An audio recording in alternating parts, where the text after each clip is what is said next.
Alhamdulillah wassalatu wassalamu ala Rasulillah wa ala alihi wa sahbihi wa mawalah wa la hawla wa la quwwata illa billahi wa ba'd. Kita lanjutkan kembali kajian kita, masih membahas qasasul Quran, kisah-kisah di dalam Al-Quran. Malam ini kita akan membahas surah Al-Baqarah ayat 259. Ayat ini menjelaskan kepada kita satu kisah dari kisah-kisah Bani Israel, di mana ada satu sosok di zaman Bani Israel yang sosok ini kemudian dipertuhankan oleh orang-orang Yahudi, bahkan dianggap anak daripada Tuhan menurut keyakinan orang Yahudi. Kisah ini disebut kisah Uzair, di mana Uzair ini pernah ditidurkan oleh Allah Subhanahu wa taala 1 abad lamanya. Bagaimana kisah? Kenapa sampai Allah Subhanahu wa taala menidurkan Uzair selama 1 abad? Dan kenapa pula orang-orang Yahudi menganggap Uzair itu sebagai anak daripada Tuhan? Ma'asyiral muslimin yang dimuliakan Allah Subhanahu wa taala, ada 2 versi yang disebutkan para ulama tarikh. Versi pertama, bahwa surah Al-Baqarah ini maksudnya ayat 259 ada kaitan dengan surah Al-Baqarah ayat 243, di mana dahulu di Baitul Maqdis itu ada seorang tokoh namanya Uzair.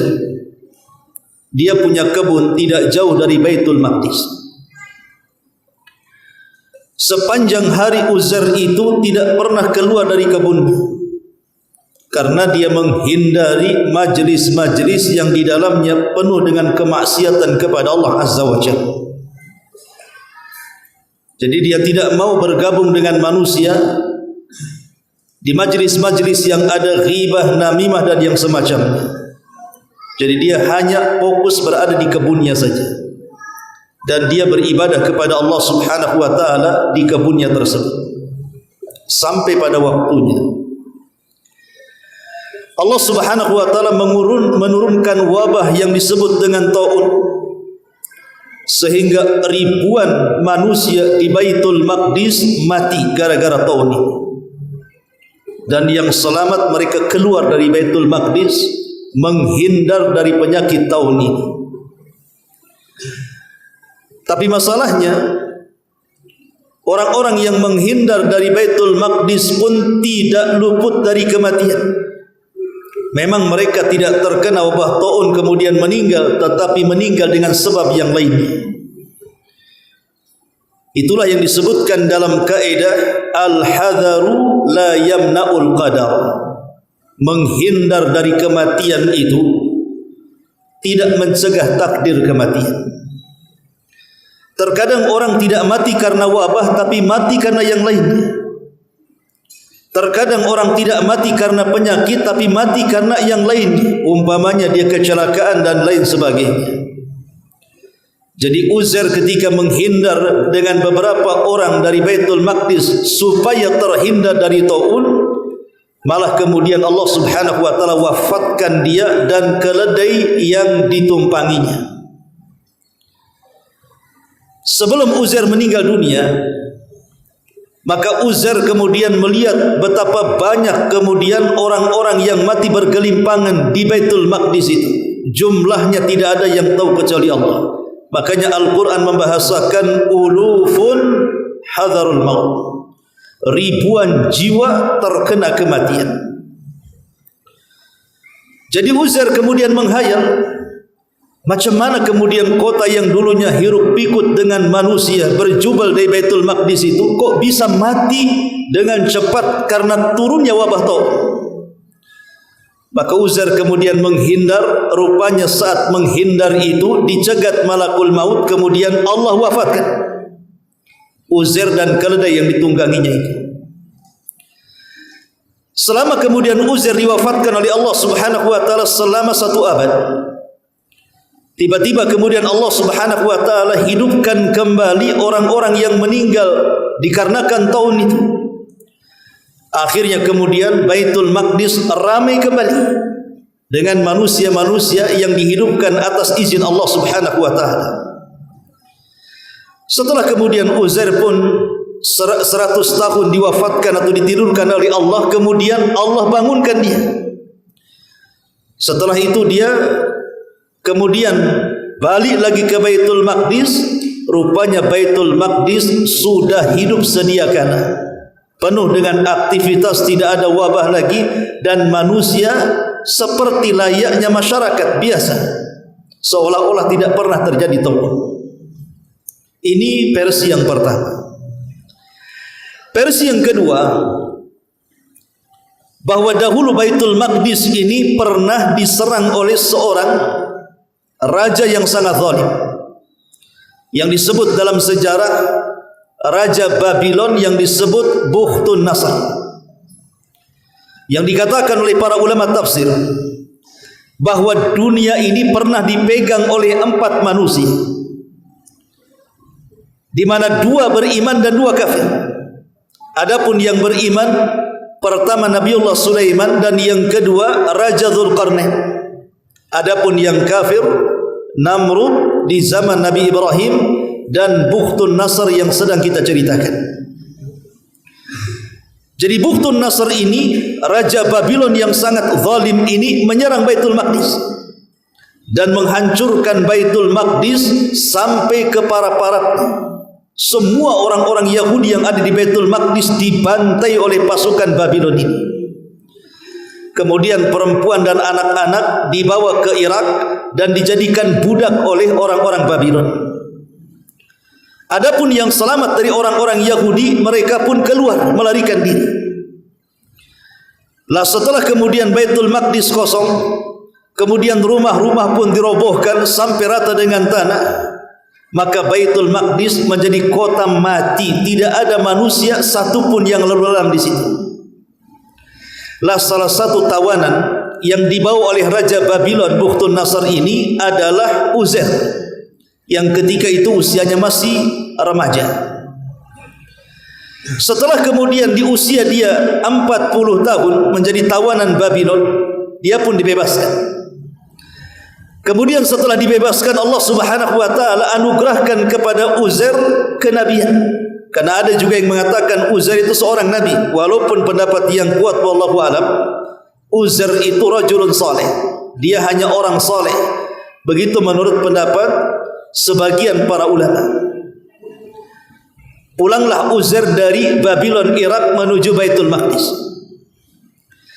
Ketika dia melihat Baitul Maqdis ini, dia melihat bahwa Baitul Maqdis itu hancur sehancur-hancurnya. Tidak ada kehidupan sama sekali, yang hanya ada binatang yang lalu lalang, seolah-olah tidak ada kehidupan di situ. Sementara Uzair teringat 20 tahun yang silam bahwa Baitul Maqdis ini penuh dengan orang, ramai dengan manusia, ramai dengan aktivitas dan begitu seterusnya. Ketika dia melihat kota yang hancur itu, dia menghayal dalam pikirannya. Kemudian dia mengatakan, anna yuhyi hadhillahu ba'da mautiha. Mungkinkah Allah mengembalikan kehidupan Baitul Maqdis sedia kala? Uzair tidak meragukan kemampuan Allah, tidak. Cuman kalau saya istilahkan umpamanya, kita melihat Palestina hari ini yang kemudian digempur habis-habisan oleh Israel dari darat dan udara. Kita lihat banyak kemudian penghuni-penghuninya meninggal dan bangunannya roboh. Terkadang kita melihat negeri Gaza, mungkin gak negeri Gaza itu seperti sedia kala? Bangunannya kembali indah, manusianya kembali beraktivitas, lah seolah-olah Uzair itu berpikir seperti itu. Akhirnya kemudian Uzair lelah, masuk ke dalam sebuah gua kecil. Rupanya setelah dia tambatkan keledainya, dia letakkan makanan di sampingnya, dia pun ditidurkan oleh Allah Subhanahu wa taala selama 100 tahun ataupun 1 abad. Setelah kemudian dia ditidurkan 1 abad, tiba-tiba Allah Subhanahu wa taala bangunkan, dan seolah-olah dia tidak pernah tidur selama itu. Karena dia merasa tidurnya zuhur, kemudian bangun asar. Sehingga Allah Subhanahu wa taala utus malaikat dalam bentuk manusia, kemudian bertanya kepada Uzair, "Kam labista ya Uzair, berapa lama kau tidur di sini?" Kata Uzair, "Tidak lama. Labistu yauman aw ba'du yaum." Boleh jadi aku tidur 1 hari atau setengah hari. Maka malaikat ini mengatakan, "Bal labista mi'ata amin." Bahkan engkau sudah tidur 1 abad wahai Uzair. Uzair kaget. 1 abad? Iya, 1 abad. Akhirnya Uzair pun melihat makanannya tidak ada yang berubah, minumannya tidak ada yang berubah. Harusnya yang namanya tidur 1 abad tentu akan merusak makanannya, akan merusak minumannya, tapi makanan dan minumannya tidak rusak sama sekali. Cuman ketika melihat keledainya baru dia sadar, karena hanya tinggal tulang belulangnya saja. Gimana pula keledai diikat 100 tahun, apa enggak mati itu? Siapa yang kasih makan?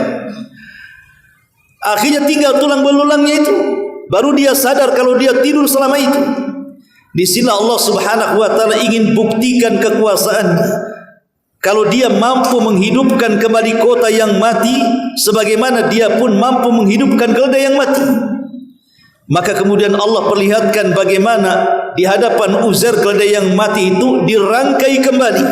Tiba-tiba tulangnya terangkai, entah dari mana dagingnya kemudian datang, kemudian melekat di tulangnya, kemudian bulu-bulunya tumbuh sampai ditiupkan roh. Tiba-tiba keledai berteriak seolah-olah kiamat akan bangkit. Dari situ sadar bahwa Allah itu atas segala sesuatu maha mampu. Maka Uzair pun kemudian menunggangi keledainya, kemudian menuju Baitul Maqdis. Teramat sangat kaget, rupanya kota yang dulunya mati menjadi kota yang hidup kembali, penuh dengan manusia, bangunan-bangunannya kembali lagi, aktivitasnya normal, dan begitu seterusnya. Sampai akhirnya Uzair pun ingin pulang ke desanya. Dia pulang ke desanya karena sudah lama ditinggalkan semenjak jadi tawanan perang oleh Bukhtun Nasr dan dijadikan budak di Babylon ini. Ketika dia pulang ke kampungnya, yang namanya Uzair sudah ditidurkan 100 tahun, dan 100 tahun tidak terhitung bagi Allah Subhanahu wa taala. Artinya kondisi Uzair itu tetap seperti usia 40 tahun. Masih ganteng, masih muda, dan yang 100 tahun tidur itu tidak pengaruh kepada fisiknya. Jadi dia pulang.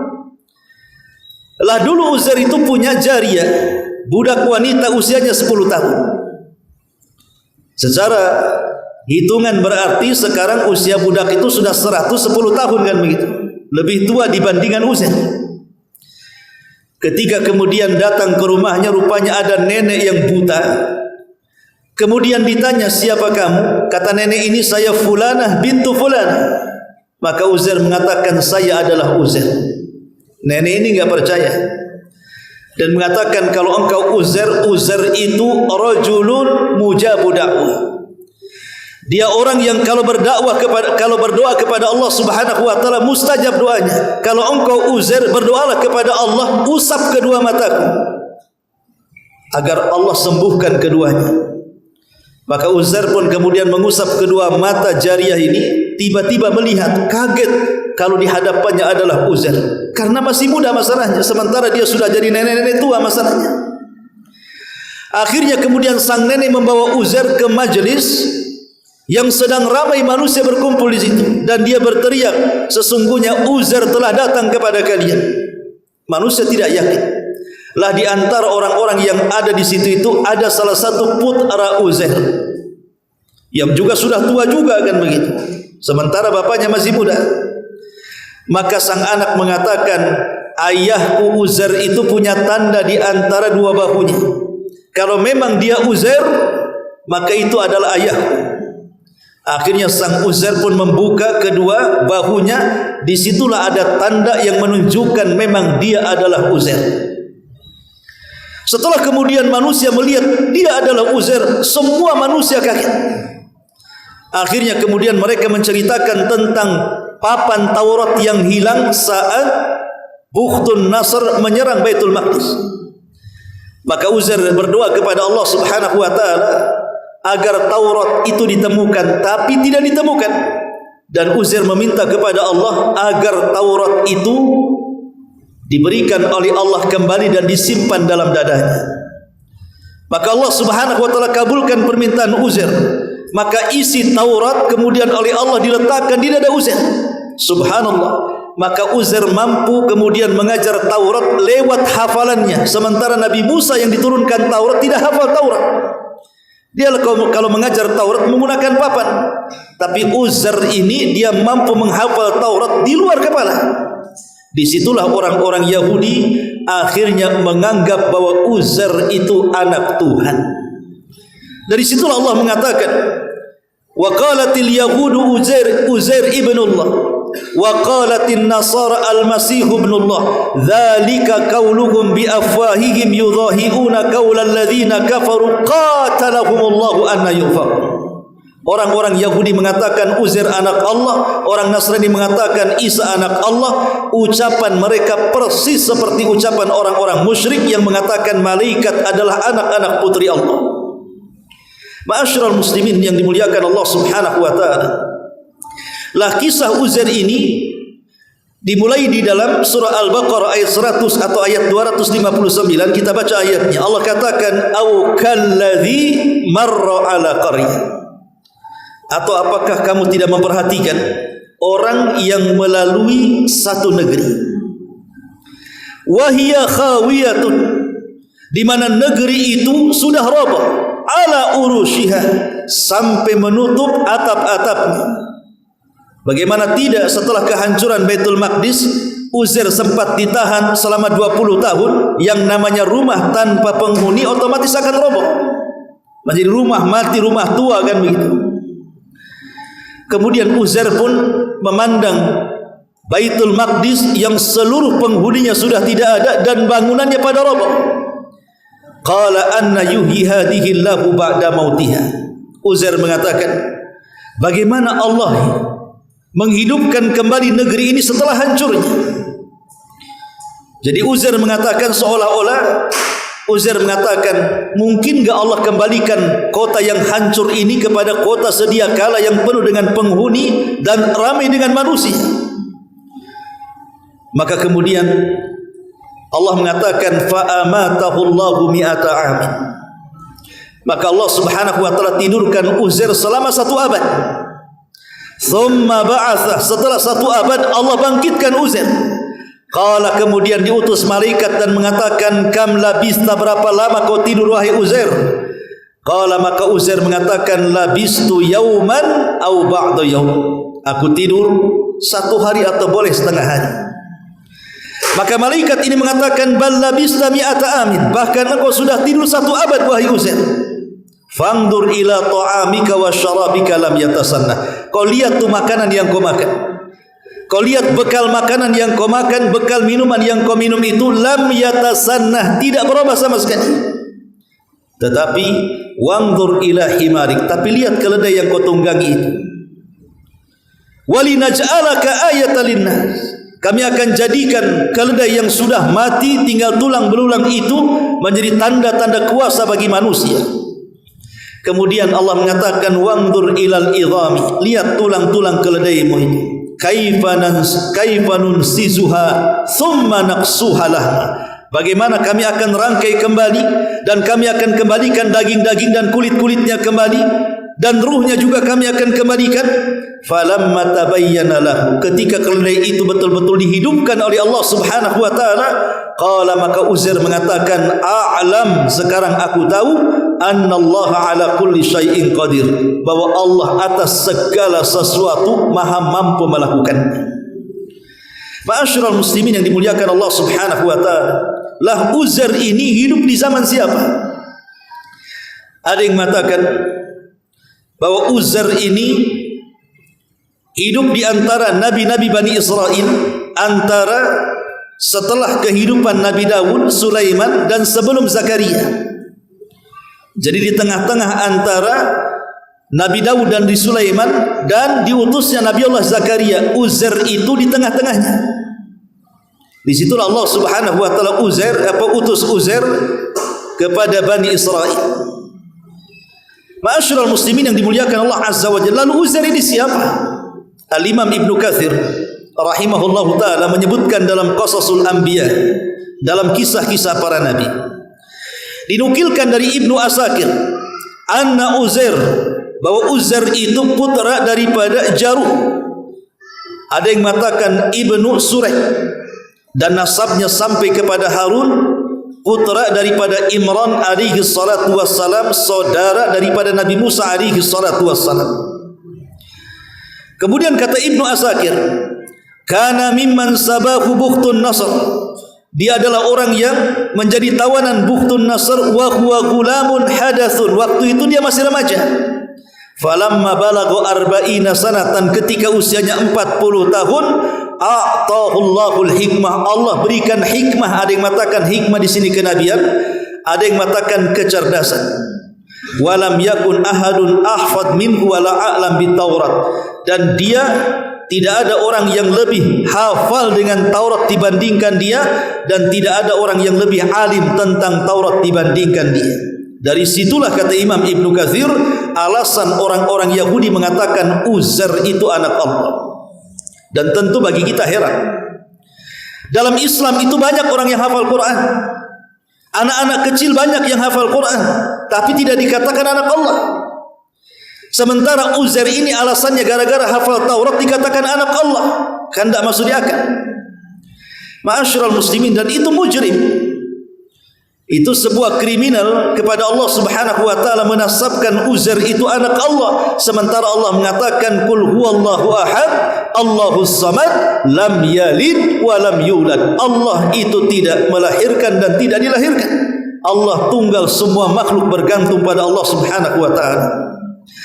Ma'asyiral muslimin yang dimuliakan Allah Azza wa Jalla, setelah kemudian Uzair kembali ke tengah-tengah Bani Israel dan mengajarkan Taurat kepada mereka, akhirnya Allah Subhanahu wa taala wafatkan Uzair, kata Imam Ibnu Katsir, maka dia dikuburkan di Damaskus. Jadi kuburan Uzair itu ada di Damaskus menurut Al-Imam Ibnu Katsir rahimahullahu taala.